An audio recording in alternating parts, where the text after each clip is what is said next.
Вставай, страна огромная, вставай, рассветный бой, фашистской силой темною, проклятою ордой.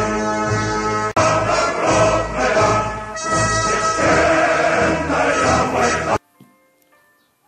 Апаке,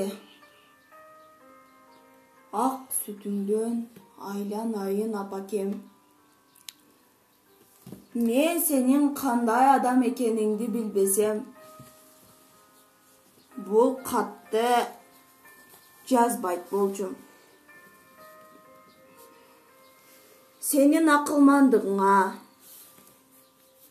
kayratına, senin küçüğüne işenip жазып oturam.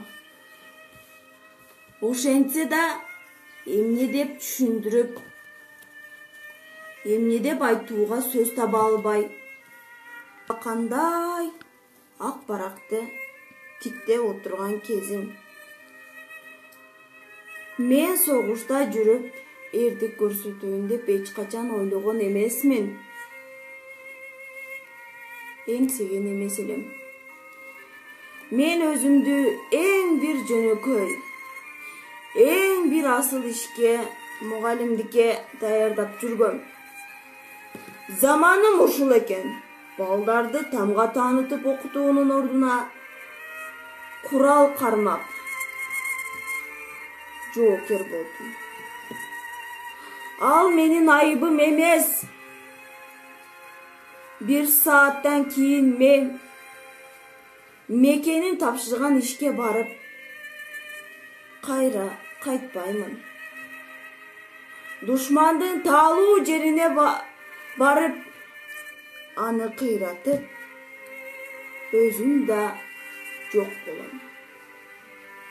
Мекен үчүн, эл үчүн, жеңиш үчүн, дүйнөнүн бардык жакшылыгы үчүн ыйлаба апа. Эч ким ыйлабасын.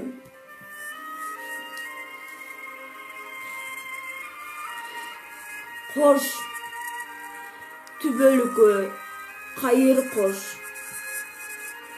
Кош, караганыңдан айланайын алатоом.